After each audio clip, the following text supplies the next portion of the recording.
Are you sitting down? Are you strapped in? Have you got your crisps? And your pop? Good. Because we've got the IGN The Last of Us 2 review. Here we go, guys. Why am I watching the IGN Last of Us review if I hate the game? I'll tell you why. Because I want to know what these rascals have been saying that just ain't true. And plus, I'm only one man. I want to give you guys all sorts of information. I want to make sure you're not just taking my word for it, but let's see what the experts have to say. I'm guessing that they're going to love the game, because I'm guessing that IGN get an awful lot of money from Sony. Let's find out. All right. This will be interesting. Play. The Last of Us is one of the rare beloved games of the past decade that not only didn't demand a sequel, but actively seemed to resist the idea of one. Its story is poignant enough because of how self-contained it is. But with The Last of Us Part 2, developer Naughty Dog rises to the challenge with not only a complex and brutally emotional story that gives it a reason to exist, but also deep and satisfying evolutions to the original's third-person action stealth gameplay. What evolution? Tell me, what evolution? Right off the bat, I promise there will be no Part 2 spoilers in this review other than what Sony has already shown in trailers and gameplay. Part 2 starts out seemingly simple, taking place about 4 years after the end of The Last of Us and setting an older, angrier, but still immune Ellie on a quest for revenge that hones in on the cycles of violence that can plague humanity as much as any infection. As it grows into something further reaching and ambitious, it knowingly leans into and often subverts the tropes of the genre, such as guilt by association and the inevitable escalation of matching an eye for an eye. Games are often defined by giving us the power to choose what happens, but The Last of Us and Part 2 concern themselves more with a specific depiction of its characters. We're asked to take them as they are, and that leads to some of the most fully realized characters in gaming who I always empathized with, even if I didn't always agree with them. It delivers experiences that are incredibly memorable for how uncomfortable and challenging it is to be forced to act them out yourself. I'm not Actors alone, Troy dear Baker and loneliness. Ashley Johnson return to add so much heart, honesty, joy, and sadness to the roles as Joel and Ellie respectively.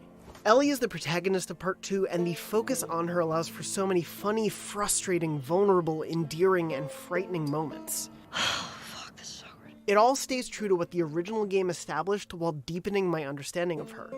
Baker is no less fantastic as Joel, even though Part 2 is more focused on IGN is Ellie. saying He Joel sells and the Ellie. weirdness of a man who has taken so many lives to save his own and the lives of those he Saying cares Joel and about, Ellie are and the made main questionable moral protagonists, but decisions it's out of mainly love. focused on I think Ellie. I'd let you do this Well, on that's your own. bullshit, There's because also a spoiler, great cast of supporting spoiler, characters introduced, they killed like Joel Shannon off at the start of Woodward's the film. instantly charming Dina. Film, I would be remiss if I game. didn't mention, though, in the most spoiler-free of terms, the incredible performance by Laura Bailey. Like so many of The Last of Us's characters, calling this new character purely good or evil would be reductive. Her motivations are just as legitimate and arguably noble as Joel's or Ellie's. Most of these actions revolve around the larger conflict between the warring groups in Seattle, where much of Part 2 takes place. The many characters you'll encounter here are one of the major This is ways in making me which Naughty angry. Dog avoids There's the so much fatigue that bullshit set in in this for review. many with Uncharted 4's last act. Even though it's about 25 hours long, Part 2 never drags because there's always new voices to hear. Part 2 drags like fuck. The way stealth, action, and puzzle sequences play out remains tell you what very drags. familiar. When That you said, play Part 2 has taken major steps third to add of the variety game to avoid the is repetition Ellie, of the first game. and then yeah, it takes you some back of to the this start, sorta seems obvious retconning in everything hindsight. you've done, Like, so you can it's play the silly same to amount think of that time adding a jump through the eyes button of in another 2020 character, could feel and one fresh, that, but Ellie's quite frankly, athleticism most the whole definitely point of the game proves is to key kill her. to keeping Part 2's combat encounters interesting and surprising over time. Whether you're going in loud or quiet, the scope of these battlefields is great. They take place in areas like multi-tiered shopping malls or fragmented skyscrapers that offer what feels like naturally complex puzzle boxes. There's always plenty of room to sneak around and pick off enemies one by one, or, as usually happened to me, plan to be stealthy but get caught and scramble. Yeah, the stealth to melees are narrowly pretty escape cool in danger. this. Ellie's moves let you improvise to stay one step ahead of some significantly smarter and better coordinated enemies. That is, if you can learn to understand the various factions. Seraphites communicate via whistles, the WLF carry deadlier modern weaponry, and the infected... Well, no, they haven't started talking to each other, but their mob mentality is more threatening than ever. New enemies like the Shambler throw noxious spore bombs that cut off potential escape routes or obscure other enemies. The returning stalkers become even scarier than before, with smart pack mentality as they hide away from Ellie's listen mode ability. Fights with this mixture of infected enemy types led to several encounters that rivaled the best survival horror experiences I've had. Speaking of horror, Part 2 has some of the most brutal combat animations I've seen in any game, and it's not played for laughs. Yeah, it does. I'm Like I not said, squeamish, but I did sometimes find myself choosing to be stealthy just to save myself from watching this again. Playing non-lethally is often possible but rarely easy, especially when they loose the dogs who can track your scent even when you're well hidden from humans. You've got to move or you're dead meat, and sometimes Yeah, so that a means quick running tip for for your any of you life. guys that have got this game. The dogs are quite a big part of this. So like if you're going into to like take out a gang of people and they've got a dog, go for the dog first, because the dog has the ability it seems to as though every sniff out room your tells a scent tale of and people will attack frozen you, in time, and therefore the it will, density and detail of it which will lead astonished me. its That's group especially true of the humans Uncharted Lost Legacy track you style easier. open world area, Take out which the dog rewards first. exploration with great Sorry, character dogs. moments. It was also a huge relief that I never once had to find a floating pallet to use as a raft for someone who couldn't swim. Part 2's environmental puzzles never feel as mindless as that, because they rely a lot more on contextual challenges that make smart use of Ellie's journey through skyscrapers, residential neighborhoods, sewers, and much more. And those clever designs are dressed with some of the most beautiful environments I've seen from the PlayStation 4 generation. Yeah, Fantastic do you audio know what? design plays a It big can't role not as be well. said. It starts with a moving It's score by probably the returning best composer looking game Gustavo on the Santanella, PlayStation 4. and goes all the way down Probably, to the little details. yeah, Characteristic for the region, the It's- oppressive it thump looks of rain gorgeous. masks Look, you can the see- terrifying you can noises see of the it infected that lurk looks outside. amazing. From the slight hum of a silenced pistol to the especially when you're on harrowing horseback or in shotgun. water. The way they've From the guttural screams of the clickers, the way they've done the water muttered and the other self-reflection of type of Ellie as she environments kills in an this enemy. game are second to none. Naughty Just Dog's insane. post-pandemic world sounds alive.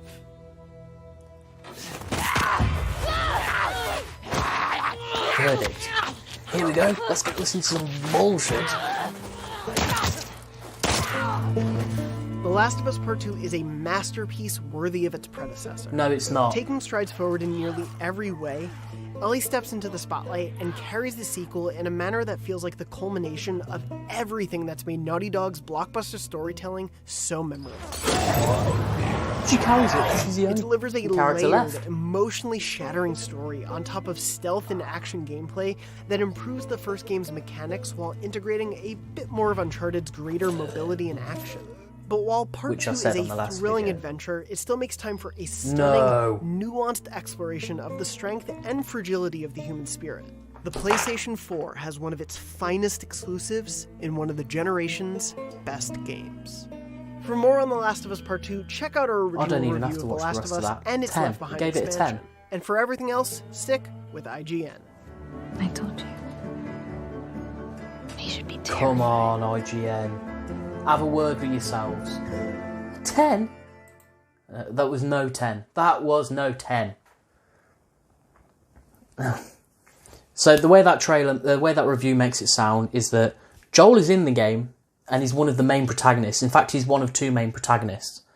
They don't tell you anything about Abby. Not really much about her being a great character and a playable character in this game. You play with her for half the game. It's like, I tell you what it's exactly like. It's like Halo. What was the Halo when you first played as the Arbiter, or the Arbiter, or whatever his name was? It's just like that.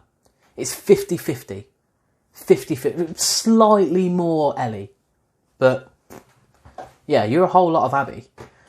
And the fact that you have to play, you've just seen your favourite character being murdered at the hands of this girl, and for reasons that aren't known to you at the time, you then have to play for half of the game as this girl. And then at the end of it, expect to see reason as to why she would kill Joel. I get it, he killed the dad, but the dad was a bit of a nothing character and was part of an organisation that openly killed children. Openly killed children. What would have made this storyline better if she was about to kill him and then found out the truth about her own dad and the organisation Fireflies, and then joined their duo, and then the three of them could have tackled a bigger issue, or gone to found peace somewhere, or whatever. They ruined it. The storyline was shit. Anyway, I knew that they would have given it a good review. It's IGN. You know, if it's Metal Gear, Zelda, Last of Us, Gears of War, and Halo. Bum bum bum bum bum bum bum bum bum. They'll never say anything bad about those franchises because Nintendo and Sony and Microsoft all give a lot of money to IGN, and without those companies, IGN wouldn't be a company. Do you really think they're going to slate their biggest properties? I don't think so. So yeah, they're lying to you. Anyway, I hope you enjoyed the video. I hope you didn't enjoy the video. Leave a comment. Don't forget to smash the subscribe button, like, share, and join me next time as we're on the road now. 1 million subscribers.